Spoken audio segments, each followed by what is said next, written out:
అందరికీ నమస్కారం. ఈరోజు మీరు వినబోయే కథ పేరు ఓ అమ్మాయి కథ. రచయిత అవధానుల సుధాకర్ రావు గారు.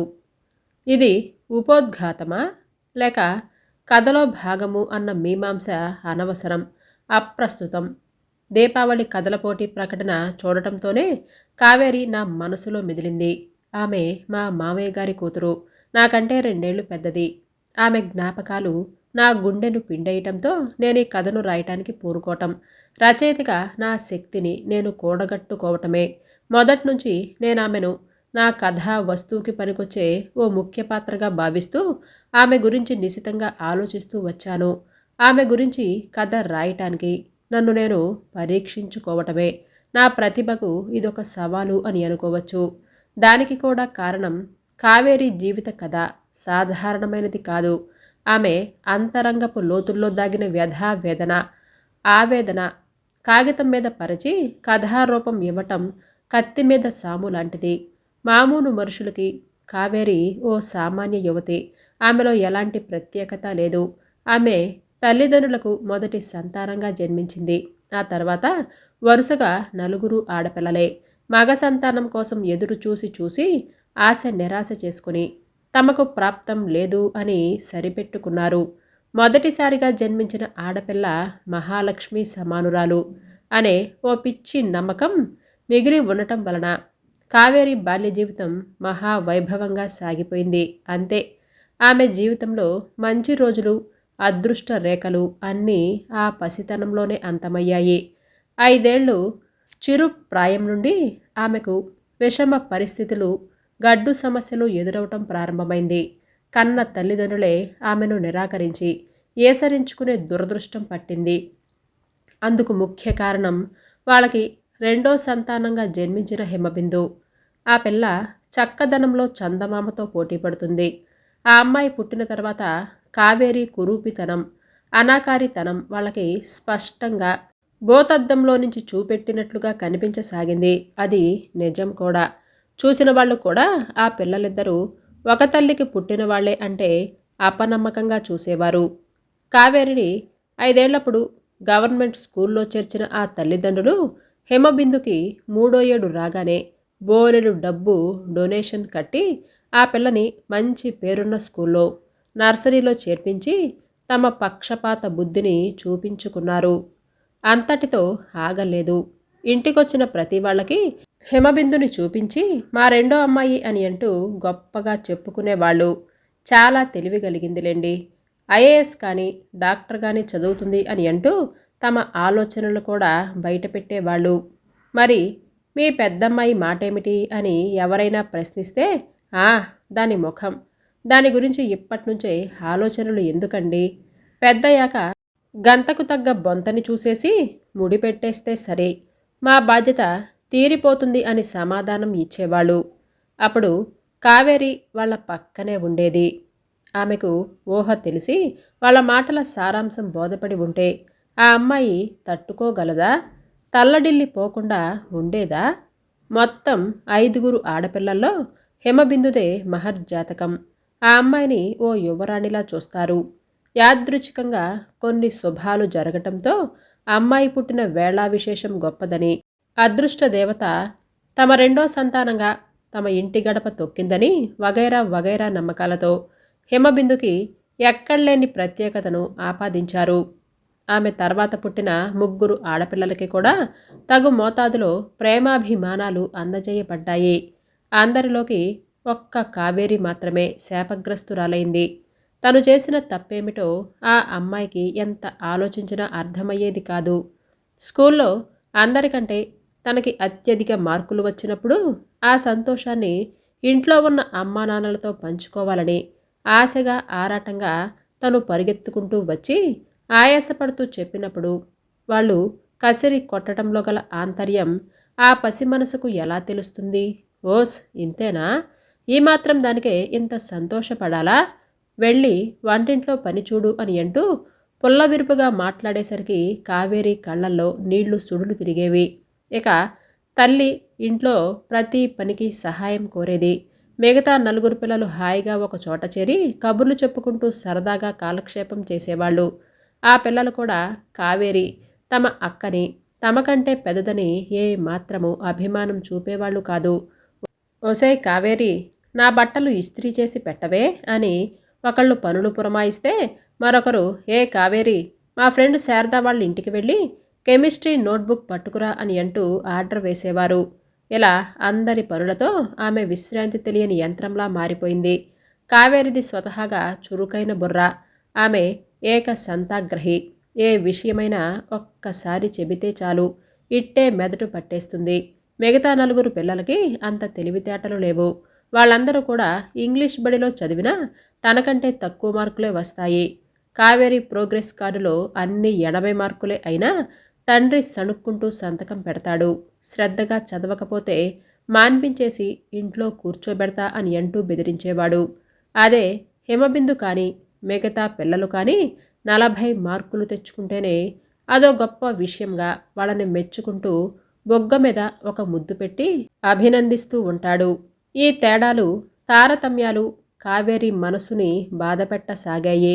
ఆ ఇంట్లో ప్రతి ఏటా నలుగురు అమ్మాయిల బర్త్డేలు ఘనంగా అట్టహాసంగా జరుగుతాయి.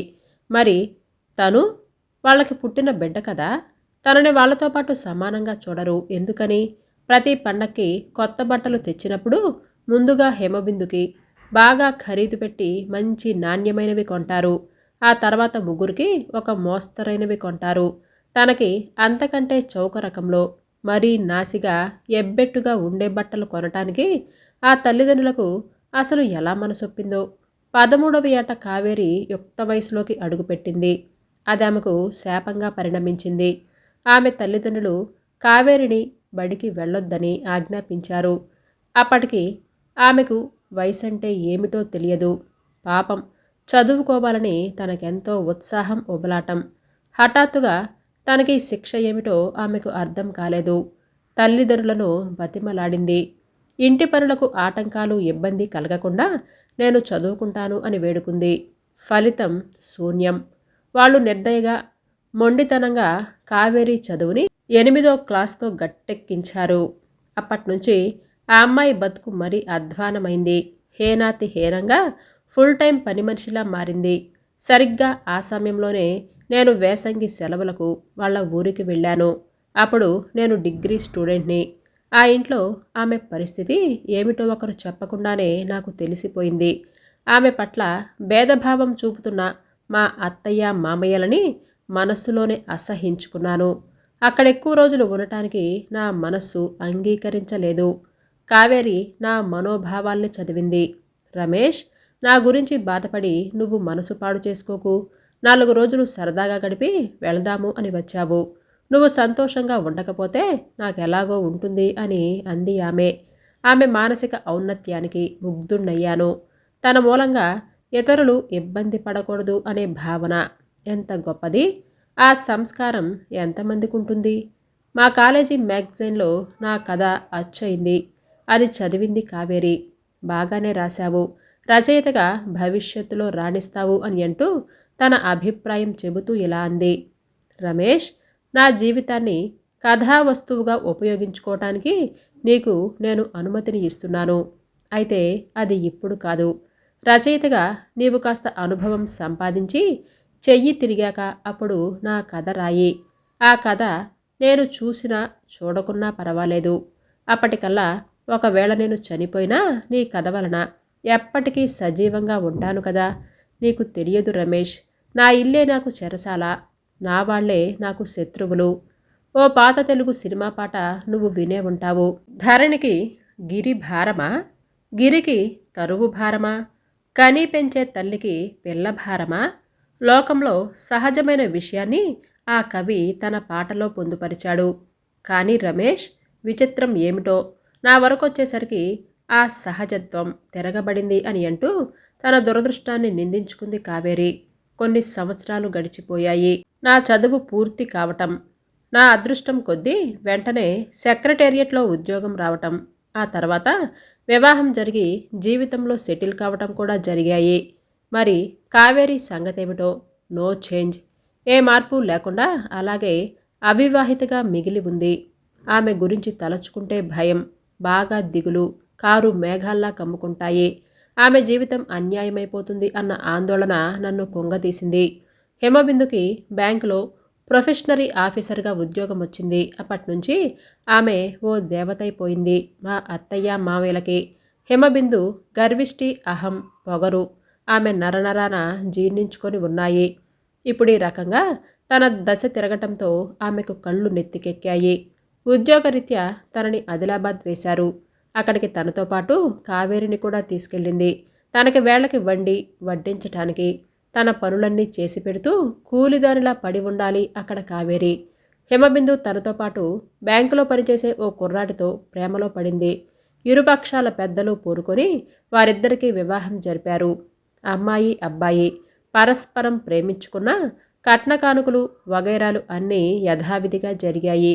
హిమబిందు పెళ్లికి మా మావయ్య మొత్తం 35,000 ఖర్చు చేశాడు. ఆ పెళ్లికి నేను కూడా వెళ్ళాను. అప్పుడు కావేరిని చూశాను. బాగా లావెక్కింది. చూడటానికి వికారంగా ఉంది. అంతా పెళ్లి పందిట్లో ఉంటే నేను ఆమె ఎక్కడో దూరంగా ఒక గదిలో కూర్చొని ఉన్నాం. చాలా విచిత్రంగా ఉంది కదా రమేష్. అక్కకు పెళ్లి కాకుండానే చెల్లెలికి పెళ్ళైపోయింది. మా నాన్న గట్టిగా పూనుకుంటే నా పెళ్ళి ఓ సమస్య కాదు. కానీ ఆయనకి ఇష్టం లేదేమో. నేను అత్తవారింటికి వెళ్ళిపోతే ఆయన నన్ను విడిచి ఉండలేరేమో. నాకు సంబంధాలు చూడటం లేదు. అలాగని పూర్తిగా పట్టించుకోకుండా ఉంటే నలుగురు ఏమైనా అనుకుంటారని, బాధ్యతారహితుడని, తప్పు పడతారేమోనని మొక్కుబడి కోసం ఏదో ప్రయత్నం చేశానంటే చేశాను అని అన్నట్లుగా సంబంధం చూస్తారు. వాళ్ళు 15,000 అంటారు. ఈయన 5,000 అని అంటారు. నేనేమైనా అప్సరసనా వెంటనే పెళ్లి కొప్పుకోవటానికి? రమేష్, సాధారణంగా ఆడపిల్లలకి పెళ్ళిళ్ళు ఎందుకు కావో తెలుసా? వేలకు వేలు కట్నాలు ఇచ్చుకోలేని తల్లిదండ్రుల పేదతనం, ఆర్థిక పరంగా అశక్తత. నా విషయంలో అలా కాదు. నేనొక ఇంటిదాన్ని కాకుండా నా తల్లిదండ్రులే నిరోధిస్తున్నారు. నన్ను కన్నవాళ్లే నా పెళ్లికి అడ్డు తగులుతున్నారు. మా అమ్మ బాగా ముప్పొద్దులా తిని సుఖం మరిగి విశ్రాంతికి అలవాటు పడి నడుం వంచి పని చేయలేని స్థితికి వచ్చింది. మా నాన్న నేను పెళ్లి చేసుకుని భర్తతో వెళ్ళిపోతే తన పెళ్ళాం చాకిరీతో సతమతం అయిపోతుంది అనే ఆలోచనతో నన్ను కన్యగా ఎప్పటికీ తనింట్లోనే అట్టి పెట్టుకుందాం అని అనుకుంటున్నాడు. రమేష్, ఇప్పుడు నా వయసు ఎంతో తెలుసా? 28 ఏళ్ళు. అంటే సగం యవ్వనం దాటిపోయిందన్నమాట. ఇక నా పెళ్ళి ఓ పగటి కల. పెళ్ళి కాలేదని కోర్కెలు నిద్రపోవు కదా. ఎలా? ఏం చేయను? నిగ్రహంగా ఉండలేక, తెగించి తప్పు చేయలేక ఎంత సంఘర్షణ అనుభవిస్తున్నానో అని అంటూ సిగ్గు విడిచి చెప్పుకుంది తన పరిస్థితిని. అభిమానం చంపుకొని తన బతుకు నిజస్వరూపం నాకు చూపించింది. ఆఖరికి తను ఓ ఆడపిల్ల అనే విషయాన్ని సైతం విస్మరించి తనకి ఒంటరితనం ఎంత బాధాకరంగా ఉందో నాతో చెప్పుకునే స్థితికి వచ్చిందంటే అదెంత దయనీయం మీరే ఆలోచించండి. కావేరి జీవితంలో ఇంకా ఎన్నెన్నో మనసును కదిలించే సంఘటనలు ఉన్నాయి. హిమబిందు ఓ ఆడపిల్లకి తల్లైంది. ఆ పసిపిల్లని సాకే బాధ్యతంతా కావేరి మీదనే పడింది. ఎంత విచిత్రం! పెళ్లి కాకుండానే, గర్భం లేకుండానే ఓ బిడ్డని కన్న తల్లిలా ఆలనాపాలలా చూడటం అదో వింత అనుభవం. ఆ పరిస్థితుల్లోనే హిమబిందు డెలివరీ వలన స్త్రీ సుఖం కోసం మొహం వాచి ఉన్న హరిప్రసాద్ ఆత్రం కొద్దీ కావేరిని ఏదో చేయబోతే ఆమె ఎదురు తిరిగింది. అప్పుడు హిమబిందు అక్కనే తప్పు పట్టింది. ఏం?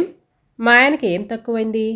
అసలు మా ఆయన నీ మీద మోజుపడటమే విశేషం. అడిగిందే తడవు సంతోషంగా ఒప్పుకోవాల్సింది పోయి ఎందుకిలా యాగి చేస్తావు? ఒకసారి లొంగిపోతే ఏమీ అరిగిపోవులే అని అంటూ వంతపాడింది భర్తకి. కావేరి మాత్రమే కాదు, అభిమానం ఉన్న ఏ ఆడపిల్లకి కూడా అందుకు ఒప్పుకోదు. హరిప్రసాద్ పట్టుదల వలన కావేరి అక్కడి నుంచి తల్లిదండ్రుల ఇల్లుకు చేరింది. కావేరికి రెండో చెల్లెలైన మంజులకి పెళ్లి కుదిరింది. మేమే ఇక్కడికి పంపించమని బిందుకి లెటర్ రాద్దాం అని అనుకుంటున్నాం. ఆ అవసరం లేకుండా నువ్వే వచ్చేశావు అని అంటూ ఆ క్షణం నుండే ఆమెకు పెళ్లి పనులన్నీ అప్పగించారు. కావేరి పనులు చేయడంలో చాలా చురుకైన పిల్ల. ఎంత పనైనా సరే నిమిషాల్లో చేసేస్తుంది.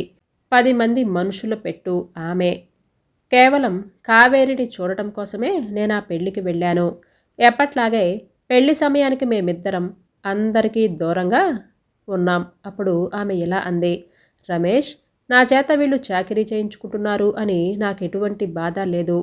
అయినా నా చెల్లెలు పెళ్ళికేగా నేను చేస్తుంది. కానీ నేను మొగుడు చచ్చిన వెధవముండనా నన్ను పందిట్లోకి రావద్దంటారు? ఎందుకు? హిమబిందు పెళ్ళప్పుడు అంతే, ఇప్పుడు అంతే. ఏం, నా చెల్లెళ్ళ పెళ్ళిళ్ళు చూసే అదృష్టం నాకు లేదా? లేకపోతే అసూయపూరితమైన నా చూపులు ఆ కొత్త జంటకి కీడు చేస్తాయి అని భయమా అని అంటూ ప్రశ్నించింది ఆవేదనగా. ఛ, ఎందుకో చెప్పనా? నువ్వు పెళ్లి పందిట్లో తిరుగుతుంటే వచ్చిన వాళ్ళందరి దృష్టిలో పడతావు. ఇప్పుడు వాళ్ళంతా చెవులు కొరుక్కుంటారు. మీ నాన్నని తప్పు పట్టడం, ఇన్నేళ్ళొచ్చినా పెళ్లి కాలేదంటే ఏదో ఉందని నీ గురించి కథలు ప్రచారమవుతాయి. ముఖ్యంగా మీ నాన్న సేఫ్గా ఉండాలని నిన్ను అజ్ఞాతంగా ఉంచుతున్నాడు అని సమాధానం చెప్పాను. కావేరి భారంగా నిట్టూర్చింది. నాకామెను చూస్తుంటే సానుభూతి వెల్లువలా పొంగింది. ఇక ఆమె జీవితం ఇలా వృధాగా గడిచిపోవాల్సిందేనా? కావేరి జీవితంలో ఉగాదులు లేవు, ఉదయాలు లేవు. 30 ఏళ్ల జీవితంలో తనకంటూ ఏ అనుభూతులు మిగులుతాయి? అసలామెకు తనకంటూ ఓ జీవితం ఉంటేగా. మా మావయ్య ఎంత దుర్మార్గుడు! ఏ కన్నతండ్రి అలా ప్రవర్తించడు. అవినీతి మార్గంలో లంచాలు పట్టి వేలకు వేలు బ్యాంకు బ్యాలెన్స్ పెంచుకుంటూ పోతున్నాడు. ఆర్థికంగా ఎంతో ఎదిగిపోయాడు. తలచుకుంటే 3 ఆడపిల్లల పెళ్ళిళ్ళు ఒకే పందిరి కింద చేయగల స్తోమత ఆయనకి ఉంది. ఇప్పుడు ఓ 30,000 పారేస్తే బంగారం లాంటి సంబంధం తేవచ్చు కావేరికి. కానీ ఆయనకిష్టం లేదు. కావేరి జీవితాంతం తనింట్లోనే పడి ఉండాలి అని ఆయన ఉద్దేశం. అందుకే ఆమెకు చదువు కూడా సరిగ్గా చెప్పించలేదు. క్వాలిఫైడ్ అయి ఉంటే ఉద్యోగం వెతుక్కొని తన దారి తను చూసుకుంటుందని వారి భయం. కావేరి మరో ఉదంతం కూడా చెప్పింది. ఇంత మటుకు ఏ ఆడపిల్లకి ఇలాంటి దురదృష్టకర సంఘటన ఎదురై ఉండదు. ఆ రోజు మా మామయ్య వాళ్ళ పై అధికారి ఒక ఆయనను ఇంటికి వెంట పెట్టుకొని వచ్చాడట. ఆయన్ని తన బెడ్రూమ్లో కూర్చోబెట్టి బయటకొచ్చి కావేరిని పిలిచి కాస్త ఆయనకు కాఫీ టిఫిన్ ఏర్పాట్లు చూడు అని ఆదేశించాడట. ఇలాంటి పనులు తనకి కొత్త కాదు కదా. టిఫిన్, మంచినీళ్ళ గ్లాసు పట్టుకుని గది లోపలికి వెళ్ళిందట. కానీ అతను వాటిని అందుకోకుండా కావేరిని దగ్గరికి తీసుకున్నాడు. ఆమె కోపంతో కాళికావతారం ఎత్తింది. విసురుగా బయటకొచ్చిన కూతుర్ని ఆ తల్లిదండ్రులు ఏమైంది అని అడిగారు. ఆమె బావురుమంటూ విషయం చెప్పింది. కానీ ఆ తర్వాత జరిగింది లోకంలో ఎంత మటుకు కనీ విని ఎరగం. ఈ మాత్రం దానికేనా ఏమిటో అనుకున్నాం. నువ్వు ఆడదానివి కదా, అతనలా ఆశపడటం సహజం. పాపం అతను చిన్నబుచ్చుకుంటాడు. వెళ్ళి క్షమాపణ చెప్పుకొని అతను చెప్పినట్లు నడుచుకో. ఈ మాటలంది ఆ అమ్మాయి కన్న తండ్రి. కావేరికి లోకం తలకిందులు అయినట్లుగా తోచింది. అమ్మ కూడా ఆడదే కదా, ఆమెను వెళ్ళమనండి అని తన అసహ్యాన్ని అంతటిని ఓ మాటలో వ్యక్తం చేసింది. ఫలితంగా చంప చెళ్ళుమంది. అనుకున్న ప్రకారం జరగకపోవడంతో మావయ్య చాలా అప్సెట్ అయ్యాడు. పాపం తన బతుకంతా ఆ ఆఫీసర్ చేతిలోనే ఉంది. ఆయన సంతోషపెట్టడానికి, ఖుషీ చేయటానికి ఇంకొక దారిని వెతుక్కున్నాడు. డియర్ రమేష్, నేను ఎదుర్కొన్న రకరకాల అనుభవాలలో ఇది చాలా ముఖ్యమైనది. ఆడపిల్ల గడప దాటి కాలు బయట పెడితే రక్షణ ఉండదు అని అంటారు. ఎందుకు? నా విషయంలో ఇలా జరిగిందేమిటి? సొంతింట్లోనే జన్మనిచ్చిన జననీ జనకులే చేతులారా నన్ను పతనం చేయాలని, పాపం అనే ఊబిలోకి నెట్టాలి అని ప్రయత్నిస్తున్నారు. ఆమె ప్రశ్నకి నా దగ్గర సమాధానం లేదు. ఏ తల్లిదండ్రులైనా సరే సవతి పిల్లల్ని, అక్రమ సంతానాన్ని సరిగ్గా చూడక ద్వేషం పెంచుకుంటారంటే ఎంతో కొంత ఆశ్చర్యంగా ఉంది. కావేరి విషయంలో ఇలా ఎందుకు జరుగుతుంది? ఏదేమైనా సరే ఆమెంకా ఆ ఇంట్లో ఉండటం శ్రేయస్కరం కాదు అని అనిపించింది. ఆ క్షణంలోనే నేనొక నిర్ణయానికి వచ్చాను. కావేరి బాధ్యత నాది. ఆమెను ఈ పంజరంలో నుంచి తప్పించి ఆమెకు సరికొత్త జీవితాన్ని ప్రసాదించాలి. దానికి ముందుగా ఆమె ఇష్టం కనుక్కున్నాను. కావేరి ఆశ్చర్యపోయింది. రమేష్, ఎన్నాళ్ళు నువ్వొక అభ్యుదయ రచయితవే అని అనుకున్నాను. ఆదర్శాలు, సంస్కరణలు కేవలం కాగితం మీదనే కాదు, వాస్తవ రూపం దాల్చి జీవితాన్ని కూడా ప్రభావితం చెయ్యాలి అనే నీ తాపత్రయం అర్థం చేసుకుని హర్షారేధికంతో పులకితమవుతున్నాను. సరే, శాప విమోచనం కలిగించి పునర్జన్మని ఇస్తానంటే కాదనేదేముంది?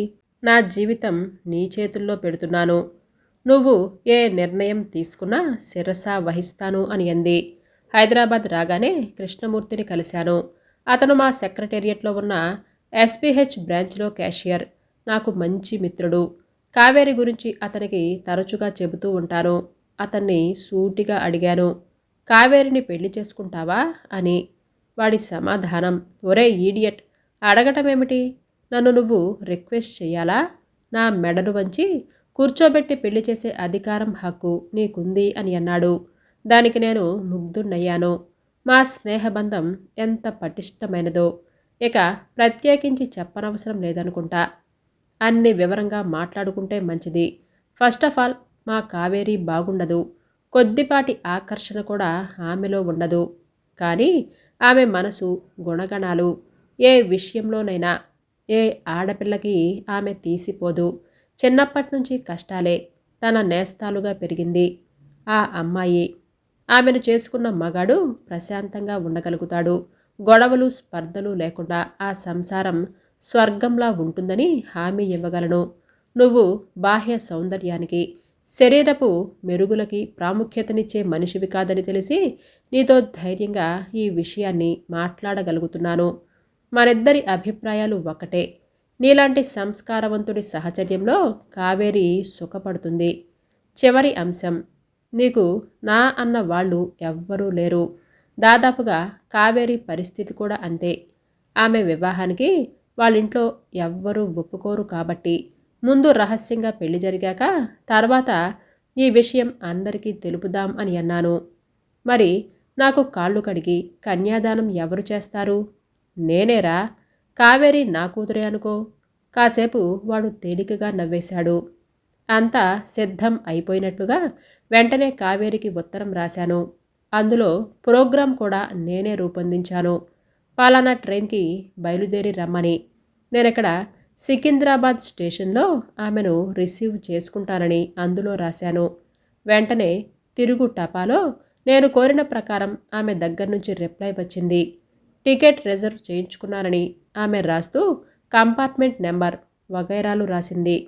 ఇదంతా రహస్యంగా జరిగిపోతుంది. నాకు కూడా చాలా సంతోషంగా ఉంది.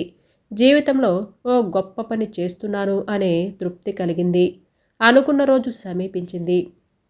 కావేరిని రిసీవ్ చేసుకోవటానికి చాలా ముందుగానే వెళ్ళాను. నాతో పాటు కృష్ణమూర్తి కూడా ఉన్నాడు. వాడు మాటిమాటికి వాచి చూసుకుంటూ ఉంటే, ఏరా ఆరాటంగా ఉందా అని అంటూ ఆట పట్టించాను. ఇద్దరం కాఫీలు తాగాం. బిల్లు నేను ఇస్తుంటే కట్నం లేకుండా ఒత్త కాఫీలు తాగించి అల్లుణ్ణి కొట్టేస్తున్నావు అని అంటూ వాడు నన్ను ఎదురు దెబ్బ కొట్టాడు. వీరిలా హాస్యాలు ఆడుకుంటూ ఉండగానే ట్రైన్ వచ్చి ప్లాట్ఫామ్ మీద ఆగింది. వేల కొద్ది జనం పెట్టే బేడతో బెలబెలామంటూ దిగుతున్నారు. మేమిద్దరం కంపార్ట్మెంట్ దగ్గరికి వెళ్ళి కావేరి కోసం గాలింపు ప్రారంభించాం. క్షణాలు గడుస్తున్నాయి.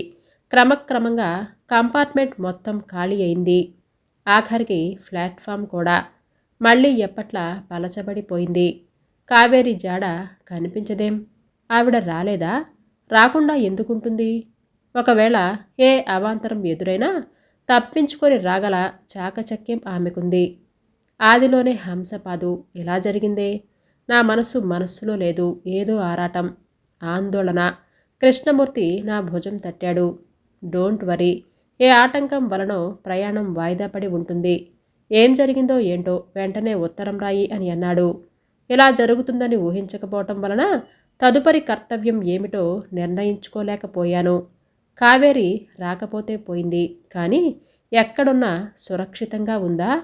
ఈ అనుమానం తీర్చుకోవటానికి వెంటనే వాళ్ళ ఊరికి వెళ్ళాలి అని అనిపించింది. కానీ ఒకవేళ అక్కడ కావేరి లేకపోతే వాళ్ళు నన్ను అనుమానిస్తారేమో. ఓ 4 రోజులు ఆగి ఈలోపు ఎలాంటి సమాచారం తెలియకపోతే అప్పుడా పని చేయవచ్చు అని అనుకుని సమాధానపడ్డాను. ఆ మరుసటి రోజు దినపత్రిక తిరగేస్తూ ఉన్నాను. పేపర్లో ప్రతి వార్తని క్షుణ్ణంగా చదవటం నా అలవాటు. ఆ ప్రయత్నంలోనే 6వ పేజీలో ఎక్కడో ఒక మూలగా ప్రచురించిన వార్త నా కంటపడింది. మామూలుగా అయితే యథాలాపంగా పేపర్ తిరగేసే వాళ్ళైతే ఆ వార్తను చూసే అవకాశమే లేదు. డోర్నకల్ స్టేషన్లో యువత కిడ్నాప్. ఆమెకు 30 సంవత్సరాల వయసు ఉండవచ్చు. పేరు వివరాలు తెలియలేదు. కానీ మనిషి అనాకర్షణీయంగా ఉంటుందని హైదరాబాద్కి వెళుతున్నట్లుగా ప్రత్యక్ష సాక్షుల కథనం. ఆ పైన చదివేందుకు ఏమీ లేదు. ఎంత పని జరిగిపోయింది. ఆమె ఏ దుర్మార్గుల చేతిలో పడిందో. ఇక ఆమె జీవితం సర్వనాశనమే. సామూహిక మానభంగం. పైశాచికంగా ఆమెను చెరచి ఆ తర్వాత ఏ వ్యభిచార గృహానికో అమ్మేస్తారేమో. ఏదైతే అదే అవుతుందని నేను విషయం నిర్ధారించుకోవటానికి వెంటనే వాళ్ళ ఊరికి బయలుదేరాను. కావేరి ఇంట్లో లేదు. 2 రోజులైందట కనిపించగా అని చెప్పగానే నా మనసు బాధగా మూలిగింది. ఒరే రమేష్, ఆ అప్రాచురాలు ఒళ్ళు బలిసి మదమెక్కి ఎవరితోనే లేచిపోయిందిరా అని అత్తయ్య వాపోతే, మామయ్యేమో మాతో ఒక్క మాట చెప్పుంటే పెళ్ళి చెయ్యకపోతామా, అప్పుడు ఈ తలవంపులు ఉండేవి కావు అని అన్నారు. నాకు అసహ్యంగా అనిపించింది. ఒక్క మాట చెప్పాలట. ఏమని చెప్పాలి? నాన్న, నాకు 30 ఏళ్ళు. నా పెళ్లి సంగతి మర్చిపోయావా అని గుర్తు చెయ్యాలా? లేక నాన్న, నా శరీరం మగతోడుని కోరుతుంది, కోరికలను నిగ్రహించుకోలేకుండా ఉన్నాను అని అంటూ నిర్లజ్జగా తండ్రికి విన్నవించుకోవాలా? అయినా తన మిగతా 4 కూతుళ్ళు అలా బరి తెగించి అడిగితేనే వాళ్ళందరి పెళ్ళిళ్ళు చేశారా? పోనీ కోరికల గురించి తెలియని మగాడా ఆయన? రిటైర్మెంట్ దగ్గర పడుతున్నా భార్యతో సరిపెట్టుకోక పరస్త్రీల పొందుకోరే ఆ శృంగార పురుషుడికి 30 ఏళ్ల యవ్వనంలో ఉన్న తన కూతురికి ఏదో ఒక దారి చూపాలి అని ఎందుకు తోచదు? మా బంధువర్గంలో ఈ వార్త పాకిపోయింది. కావేరి లేచిపోయింది అని అంటూ అందరూ విడ్డూరంగా చెప్పుకున్నారు. మరేం చేస్తుంది పాపం, ఎంతకీ తండ్రి పెళ్లి చెయ్యడాయే అని అంటూ కొంతమంది దొంగ సానుభూతి చూపుతూ. రోజులు మరీ పాడైపోయాయి. ఆడపిల్లలు వయసొచ్చినప్పటి నుంచి ఎప్పుడెప్పుడా అని ఆకలిగా ఆవురావురంటూ ఉంటారని మరో పక్క నుండి తప్పుపట్టేవారు.